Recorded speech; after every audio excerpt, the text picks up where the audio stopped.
Ayan guys, hello! Dito naman kami sa aming okrahan. Ayan po yung mga okra. At mag-harvest po ulit kami.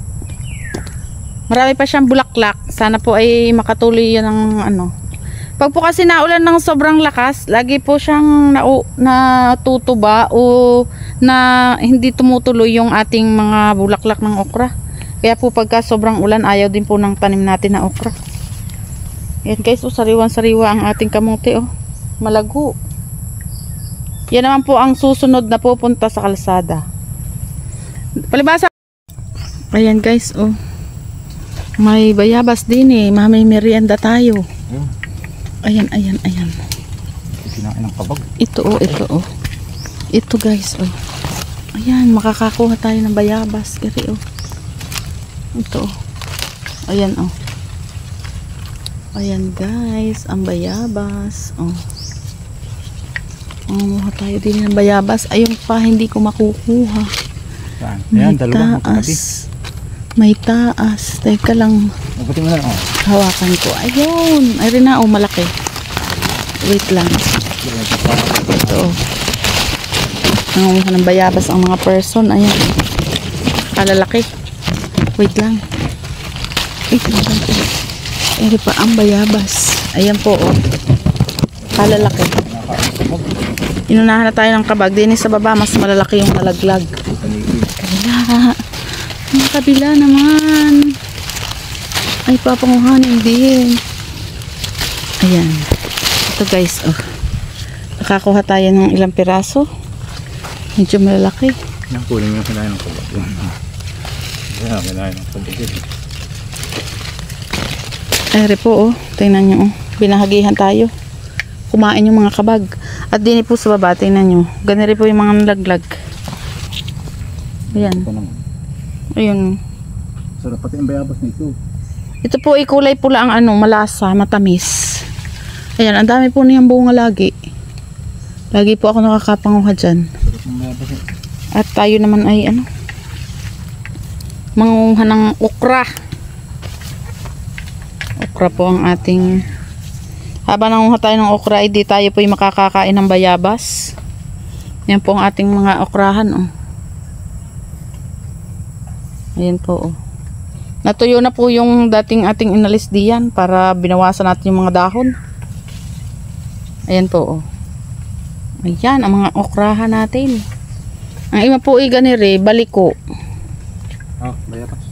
Eri po ganyan ang nangyayari pagka yung sobrang ulan na natutuba. Hindi po hindi po natuloy. Ganyan po ang nangyayari. Ayan, manguha na tayo at baka umulan.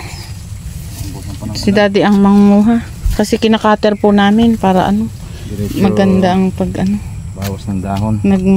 Din. Kasi bumibigat tumutumba. Ayan. Babawasan natin ni daddy mga dahon. Ayan guys, lumaki. Humaba, ayan, ito, katamtaman lang yan. Pero mura pa to. Hindi pa naman po magulang daw yan, sabi ni daddy. Kasi malambot pa. Bawas-bawas. Ang dahon at hindi matumba. Ari daddy, hindi mo nabawasan. Nakalimutan mo. Ito po ang isa, may bunga din kahit maliit. Nabawasan ang dahon at matutumba. Hindi mo kumain. Kasi nabigat po yung mga sanga. Kaya po inaalis yung ibang dahon. Tsaka po nang hindi rin makaagaw sa sustansya ng ating mga okra. Yan po, ang mga okra, bulaklakan pa rin po. Kaya po pag dapat laging pinapanguha every other day para po hindi magulangan. Kasi po mabilis lang ang okra. Kahit po araw-araw manguha, mayroon po mapapanguha sa okra. Yan guys, maraming mga ganito, tingnan nyo po ito. Ayan, sanga-sanga yung kanyang pagbubungahan. Ito, tas ito. Ayan. Sunod-sunod po. Dito rin, ayan. Sanga-sanga. Tapos din rin po, tingnan nyo, bulaklakan. Tapos meron ding sanga-sanga bunga, pagbubungahan. Pag po yan nakatuloy, di marami pong bunga. Kaso po minsan hindi nakakatuloy. Gawa po ng Minsan maulan. Ayan, ang ating ano, minsan po may maitim. Siguro po kung sa sitaw, kusim, dito naman po kuyitib. Yung pong kulay itim na ano, na langgam. Yun po ang nakain dito o yun ang sakit naman ng ating mga okra. Kinakagat ng ating mga langgam. Ere po, tingnan ninyo po are. Ere po ilaglag na bayabas. Ayan po. Ayun. Ayan po. Yan po gawa ng kabag. Kinakain. Ito po yan po yung sinasabi ko sa inyong may itim. Yan po ay pinuntahan ng kuyitib na langgam. Are din po may itim po. Parang bulutong kung sa tao. Pero po yan ay amin din kinukuha kasi po ipinapakain naman namin sa mga alaga naming aso. Kinakain po nila yan. Nakain din po sila ng gulay ang aming alagang aso. Yan pong mga okra na ganyan. Nilalaga din po yan namin. Tapos yan po yung kanilang kinakain kasama ng kanin na aming ipinapakain sa lunch. Pag po natin mamaya to. Ayan. Gusto nila to. Kaya hindi po sayang yung aming mga ganun. Yung mga may kinagat ng kuyitib na nagkakaroon ng parang bulutong na okra. Yun po ay ginagamit naman namin sa pagkain naman po ng aming mga alagang aso din. Ayan po ito malinis yan. Okay po. Good. Gusto ng aso ngayon. Mga aso po yung nangangain din ng gulay na okra. Pinagugulay din po namin yun. Ayan po yung iba Ayan po yung nahapay kasi po ay mabigat. Ayun po si Batik. Ayun. Nandoon banda. Ayun po. Ang aming bantay. Lagi po yung malapit sa amin. Hindi po yung naglalalayo sa amin pag po kami nandito sa kubo. Yung pong iba naghahunt ng mga unggoy at saka ng mga daga na nangangain ng aming mga balinghoy.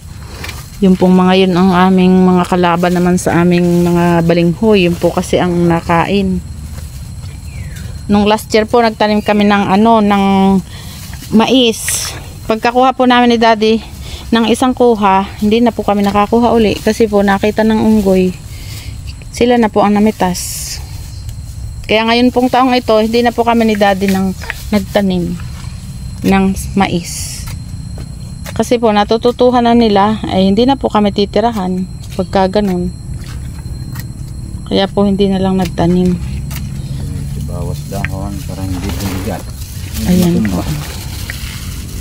Magbabawas din ng mga dahon pag Tutun ba kasi?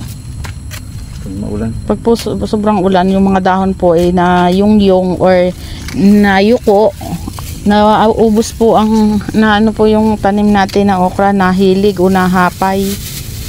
Kaya dapat po bawasan. Nakamala. Kaya binabawasan ni Daddy. Ayan guys, ito na ang ating nakuha. Ayan, si Daddy nagpuputol habang nagha-harvest ng ating okra. Ayan, kinakater po para maganda ang pagputol. Nagkakater. Ayan guys,